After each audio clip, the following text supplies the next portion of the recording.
Alright, it's Hannah Johnston, and I'm gonna do CRE 4. The question is, have you ever felt like you were grieving wrong, or have you ever watched someone else's response to a loss and thought that's not how they should be acting? I haven't ever really grieved at all, and when it comes to watching other people's response to a loss, really the only person I've judged is Erica Kirk. But, you know, Charlie Kirk's wife. But in an effort to stay within the walls of this prompt, I'll say I've only judged celebrities. So every person has a unique grief signature. I'm at my own. What does my grief actually look and feel like? Again, haven't really experienced grief much, but I feel like my grief is probably pretty normal. I guess to bring in some class notes, I probably follow like what we learned about in class on October 15th. I kind of oscillate between the dual process model, at least initially, the dual process model, then going to the hedonic adaptation, because I really won't just sit in the sadness. At least when my great grandma died, I was obviously very sad, but I wasn't crying because she had dementia or Alzheimer's. We never tested for what it was, so I guess positionality here. So she had been dying for a very long time before that, and this is the first loss that I've ever experienced with someone I had any sort of close relationship with. I didn't, break down. In fact, my mom texted me while I was at work, and I just remember feeling the blood drain from my face. Like I went cold, and the only time I've ever gone that cold is when I was about to pass out. I did not pass out, but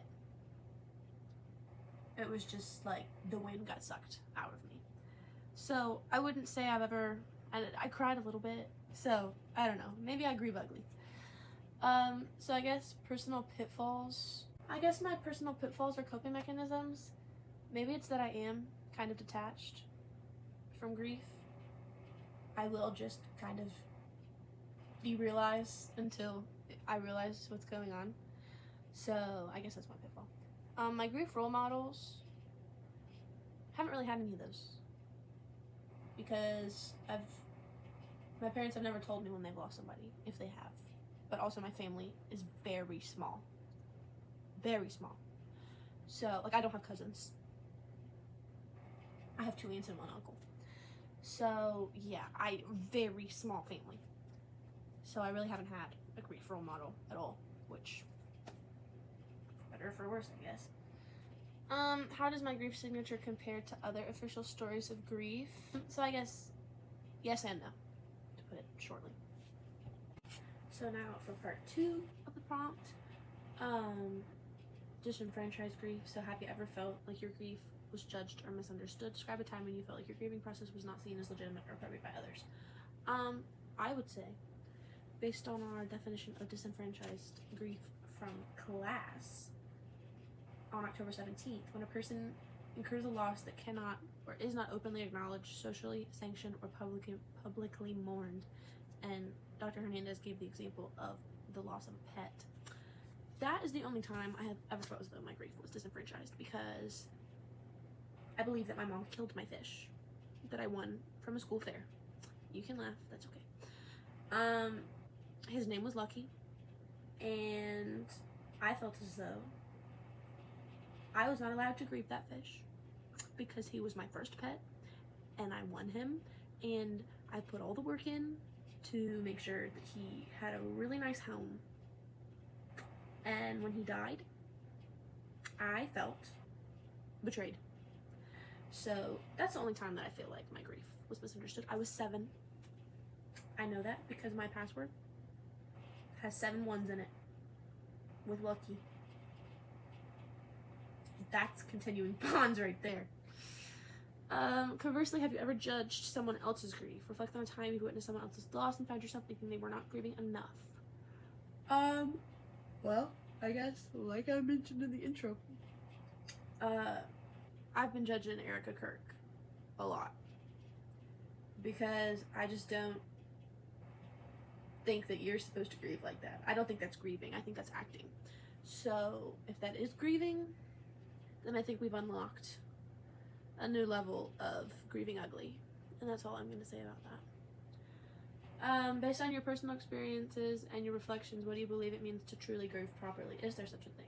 What might a more compassionate and realistic approach to grief look like? Well, I'll bring in a source here. In the video, the TED Talk we had to watch for class, How Art Helped Me Grapple with Grief, the guy in the TED Talk says, when we try to dodge grief, we caricature those who we've lost, we focus on and exaggerate their most obvious features. So I think that's probably one of the biggest ways we can grieve improperly, is not looking at the fullness and richness of the person we're grieving's former life experience. The guy also says essentially that when we do that, we aren't actually grieving, and it flattens them into something more digestible. So I think the opposite of that would be grieving properly, actually grieving their whole being versus essentially your favorite aspects of them. I also wanted to talk about another TED Talk, the Why I Refuse to Unfriend My Dead Mom. I think another compassionate and realistic way to grieve is the continuing bonds theory. We talked about it in class throughout the whole semester. Essentially, grief doesn't have to be the end of a relationship. It can be a reshaping of it. And if that reshaping means that you're scrolling to the bottom of your mom's Facebook page, then that's what that looks like.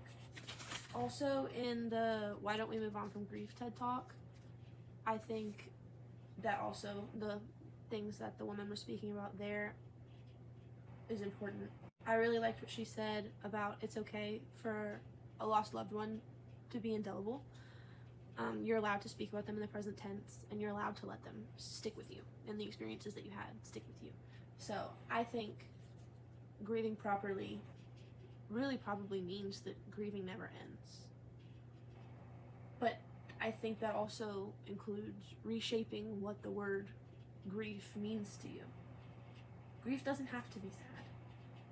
Grief will always be uncomfortable for those who haven't experienced it, but that doesn't mean it has to be uncomfortable for you. So the last part is comparing and contrasting the people I interviewed answers with mine. So I interviewed my mom, and I interviewed one of my friends. Her name is Madeline. I would say the things that they said the same were their grief role models, how they kind of didn't really have those or don't consider the people they did have to be good role models.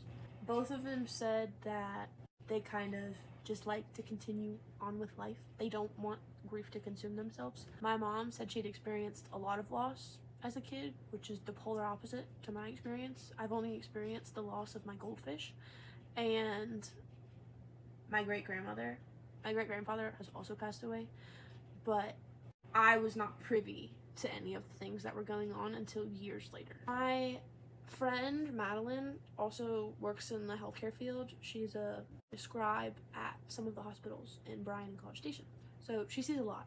And she talked a little bit about how bluntness is the best, which is kind of like some of the things we've talked about in class. Like when a patient is dying and delivering the news, which I thought was interesting. They both kind of agreed with the grieving ugly definition of that and the concept of that. I explained that to them in their interviews, and they both kind of agreed that that's okay. So I thought that was interesting too.